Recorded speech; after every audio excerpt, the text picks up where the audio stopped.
우리 다 함께 사도신경 신앙 고백 드림으로 새벽 예배를 드리겠습니다. 나는 전능하신 아버지 하나님 천지의 창조주를 믿습니다. 나는 그의 유일하신 아들 우리 주 예수 그리스도를 믿습니다. 그는 성령으로 잉태되어 동정녀 마리아에게서 나시고 본디오 빌라도에게 고난을 받아 십자가에 못 박혀 죽으시고 장사된 지 사흘 만에 죽은 자 가운데서 다시 살아나셨으며 하늘에 오르시어 전능하신 아버지 하나님 우편에 앉아 계시다가 거기로부터 살아있는 죽은 자를 심판하러 오십니다. 나는 성령을 믿으며 거룩한 공교회와 성도의 교제와 죄를 용서받는 것과 몸의 부활과 영생을 믿습니다. 아멘. 218장 찬송 드리겠습니다.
오늘 우리에게 주신 하나님의 말씀은 디모데전서 5장입니다. 디모데전서 5장. 늙은 이를 꾸짖지 말고 권하되 아버지에게 하듯하며 젊은이에게는 형제에게 하듯하고 늙은 여자에게는 어머니에게 하듯하며 젊은 여자에게는 온전히 깨끗함으로 자매에게 하듯하라. 참 과부인 과부를 존대하라. 만일 어떤 과부에게 자녀나 손자들이 있거든 그들로 먼저 자기 집에서 효를 행하여 부모에게 보답하기를 배우게 하라. 이것이 하나님 앞에 받으실 만한 것이니라. 참 과부로서 외로운 자는 하나님께 소망을 두어 주야로 항상 간구하 기도를 하거니와 향락을 좋아하는 자는 살았으나 죽었느니라. 내가 또한 이것을 명하여 그들로 책망받을 것이 없게 하라. 누구든지 자기 친족, 특히 자기 가족을 돌보지 아니하면 믿음을 배반한 자요 불신자보다 더 악한 자니라. 과부로 명부에 올릴 자는 나이가 60이 덜 되지 아니하고 한 남편의 아내였던 자로서 선한 행실의 근거가 있어 혹은 자녀를 양육하며 혹은 나그네를 대접하며 혹은 성도들의 발을 씻으며 혹은 환난당한 자들을 구제하며 혹은 모든 선한 일을 행한 자라야 할 것이요 젊은 과부는 올리지 말지니 이는 정욕으로 그리스도를 배반할 때에 시집가고자 함이니 처음 믿음을 저버렸으므로 정죄를 받느니라. 또 그들은 게으름을 익혀 집집으로 돌아다니고 게으를 뿐 아니라 쓸데없는 말을 하며 일을 만들며 마땅히 아니할 말을 하나니 그러므로 젊은이는 시집가서 아이를 낳고 집을 다스리고 대적에게 비방할 기회를 조금도 주지 말기를 원하노라. 이미 사탄에게 돌아간 자들도 있도다. 만일 믿는 여자에게 과부 친척이 있거든 자기가 도와주고 교회가 징지지 않게 하라. 이는 참 과부를 도와주게 하려 함이라. 잘 다스리는 장로들은 배나 존경할 자로 할 때 말씀과 가르침에 수고하는 이들에게는 더욱 그리할 것이니라. 성경에 일렀으되 곡식을 밟아 떠는 소의 입에 망을 씌우지 말라 하였고 또 일꾼이 그 삭슬 받는 것은 마땅하다 하였느니라.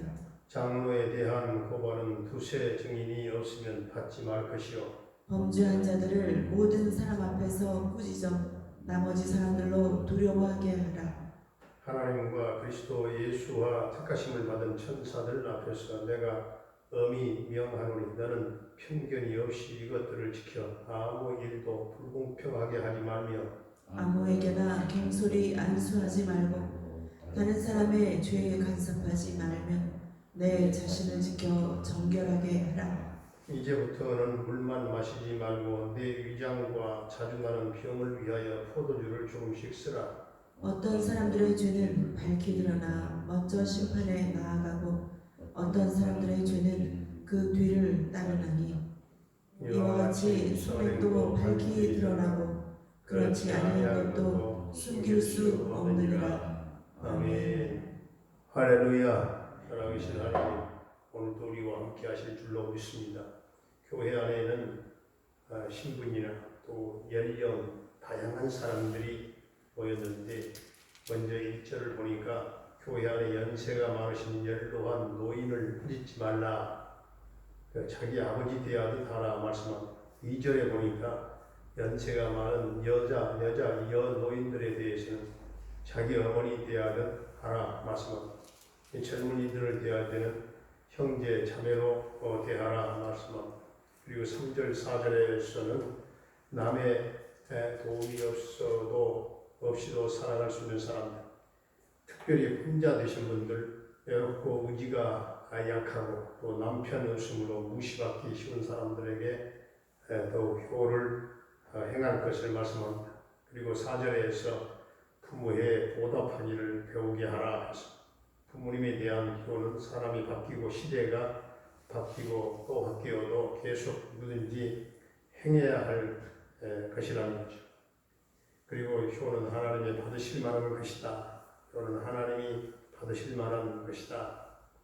5절 6절은 참 과거로서 외로운 자는 하나님께 소망을 둔다고 했는데 육신적으로는 외롭지만 영적으로는 하나님과 늘 교제함으로써 은혜의 풍성한 삶을 사는 자라는 것입니다. 그리고 13절에서는 성실하게 일하지 아니하고 게으름을 익혀서 이 집 저 집 돌아다니면서 남을 편론하고 또 비난하는 말이나 하는 자는 교회에 유익을 주지 못하는 그런 일꾼이 되고 교회에 유익을 주는 그런 일꾼이 되지 못한다는 겁니다. 도리어 교회를 허물고 또 성도들에게 해를 끼치는 자라는 것이죠. 17절부터 오늘 25절까지는 장로에 대한 교훈입니다. 17절에 잘 다스리는 장로들을 배나 존경할 자로 알되 말씀과 가르침에 수고하는 이들을 더할 것이다. 더할 것이라고 말씀합니다. 성도들이 잘 다스리는 장로들, 배나 존경해야 특히 말씀과 가르침에 수고하는 이들을 거기다가 배로 더 존경할 자로 알라 말씀을 하고 있습니다. 18절에 성경에 읽었을 때 곡식을 밟아 떠는 소의 입에 망을 씌우지 말라 했습니다. 또 일꾼이 그 삭슬 받는 것이 마땅하니라 말씀을 하고 있습니다. 곡식을 밟아 떠는 소의 입에 망을 씌우지 말라 하는 이 말씀은 신명기 25장 4절의 말씀입니다. 바울은 이 말씀을 영적으로 이 복음 사역자들에게 적용을 시키고 있는 것입니다. 그래서 18절은 목회와 말씀의 사역을 위해서 전적으로 바쳐진 일꾼들을 위해서 교회가 물질적으로 공급을 마땅히 감당해야 될 것을 말씀을 하고 있는 것입니다. 장로에 대한 송사는 두세 증인이 없으면 받지 말라 했는데 이런 송사가 없는 교회가 되는 것이 가장 하나님이 기뻐하시는 그 은혜로운 교회이겠지요. 20절에서 범죄한 자들을 모두 사람 앞에 꾸짖어서 나머지 사람으로 두려워하게 하라 했는데 그 죄가 다른 사람에게 전념되기 때문에 공개적으로 책망을 하라 이렇게 말씀합니다. 정말 하나님을 사랑한다면 책망받은 그 죄를 즉시 통회하며 회개하며 고치려고 하지 않겠느냐 하는 것이죠. 21절에서는 편견이 없이 지키라 했습니다. 22절에서는 아무에게나 경솔하게 안수하지 말고 다른 사람의 죄에 간섭하지 말고 내 자신을 지켜 정결케 하라 당부합니다. 24절 25절을 보면 사람의 죄는 결국 남김이 없이 다 하나님 앞에 드러나게 된다는 것이죠. 선행도 밝히 드러나고 그렇지 아니한 것도 숨길 수 없다고 했습니다. 결론적으로 우리는 진정으로 하나님의 자녀가 된 것입니다. 주님이 이렇게 많은 것을 베풀어 주셨기 때문에 가족의 허물과 그들의 준 상처에는 언제나 눈 감아 주어야 덮어 주어야 됩니다. 가족을 사랑하고 눈 감아주는 그리고 덮어주며 섬기는 그 사랑 이웃에게도 또 선행을 베풀고 섬기는 대로 나아가는 저와 여러분 우리 모두가 될 수 있기를 주의 이름으로 축원합니다. 은혜로우신 우리 아버지 하나님, 교회 안에 연세가 많으신 연로한 분들을 꾸짖지 말게 하시고 자기 아버지 대하듯 대할 수 있게 하시고 특별히 혼자 되신 분들을 약하고 외롭고 정말 무시받기 쉬운 분들의 또 효를 행하게 하시고 하나님이 받으실 만한 그 효를 많이 행할 수 있게 하시고 세상적이고 쾌락적인 헛된 생활을 버리고 하나님께 소망을 둔 경건한 성도들이 되게 하여 주옵소서. 아버지여 게으르지 아니하며 성실한 주의 일꾼들이 다 되게 하시고 우리에게 허물을 덮어주는 사랑, 눈 감아주는 사랑과 아름다운 섬김이 있는 주님의 제자들이 다 되게 하여 주옵소서. 오늘도 성도들의 가정과 생활과 직장 사업장에 하나님 은총을 나눠주시고 복을 나눠주시고 성도들의 가정 경제가 이 어려운 때에 회복되기를 원합니다. 사랑하는 부모님들의 남은 일생을 축복하시고 늘 영혼의 찬양과 기쁨과 감사로 하나님을 찬양하며 하나님과 영적 깊은 교통이 끊어지지 아니하며 늘 평강의 삶이 되게 하여 주옵소서. 우리 모든 자녀들의 앞날을 주님 순탄하게 인도하시고 주여 수험생들 고3들에게 지혜 집중력 주여 저들에게 감당할 능력 적용 능력 주셔서 모두가 승리의 노래를 부르게 해 주옵소서. 국내에 가 있는 한결이의 군 생활을 안전하게 지켜주시고 저녁 때까지 그 아들과 함께 해주시기를 원합니다. 영광의 캐나다에 살고 있는 정찬석 집사님과 그 가족을 지켜주시고 형통 대성을 이루며 평강 승리의 소식이 있게 해 주옵소서. 병마로 말미암아 고통 겪고 있는 성도, 특별히 영육간에 고통당하는 성도, 십자가 보혈을 발라 정결케 하시고 온전한 치유와 회복에 은총을 더하여 주옵소서. 허정문 집사님, 김경희 권사님을 기억하시고 치유하시고 온전케 하여 주옵소서. 조효선 딸을 귀한 자매를 하나님 사랑하시고 품에 안아주시고 그 딸을 치료하시고 그 딸을 지배하는 흑암의 원세는 다 예수의 이름의 능력 앞에 십자가 보혈 앞에 묶임당하는 역사가 있게 하여 주시옵시고 주여 성령이여 그 딸을 지배하시고 임재하시고 충만하게 하셔서 하나님의 사랑하는 딸로 찬양하는 딸로 변화되게 하여 주시옵소서. 김경미 목사님을 비롯한 punta칸타나교회 모든 선교사님들의 그 선교 사역과 현장마다 성령의 기름 부으심이 넘치게 해 주옵소서. 오늘 이 나라 이 민족을 긍휼히 여겨주시고 민족 복음화가 이루어지며 평화 통일 모든 어려움을 뚫고 앞당겨 이루어지는 역사가 있게 하여 주옵소서. 아버지의 이 땅의 코로나가 속히 다 잠재워지게 하시고 소멸되게 하시며 백성들의 생활은 정상화되며 우리의 예배가 정상적으로 완전히 회복되게 하여 주옵소서. 아버지 하나님 네팔의 조중현 선교사님 하나님 코로나의 확진 판명 후에 하나님 치료가 잘 되게 하시고 온전케 하시고 하나님 후유증도 없도록 하나님 완벽하게 치료하시고 아들과 함께 하실 줄로 믿습니다. 하나님 미얀마의 맹갑균 선교사님도 아버지 하나님 이제 이 고국에 돌아와서 이 격리 기간도 잘 마치며 하나님 그 땅을 위해서 간구하는 선교사님의 기도를 들어주시고 미얀마의 유혈 사태가 완전 종결되게 하시고 회복되는 하나님 역사가 있게 해 주옵소서.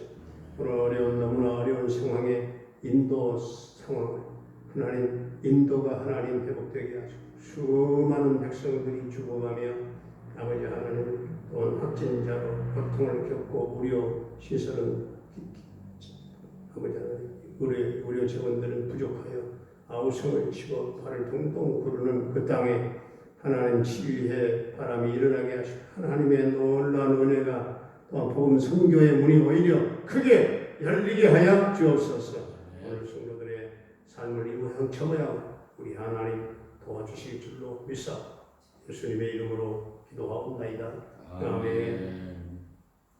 하늘에 계신 우리 아버지의 이름을 거룩하게 하시며 아버지의 나라가 오게 하시며 아버지의 뜻이 하늘에서와 같이 땅에서도 이루어지게 하소서. 오늘 우리에게 일용할 양식을 주시고 우리가 우리에게 잘못한 사람을 용서하여 준 것 같이 우리 죄를 용서하여 주시고 우리를 시험에 빠지지 않게 하시고 악에서 구하소서. 나라와 권능과 영광이 영원히 아버지의 것입니다. 아멘.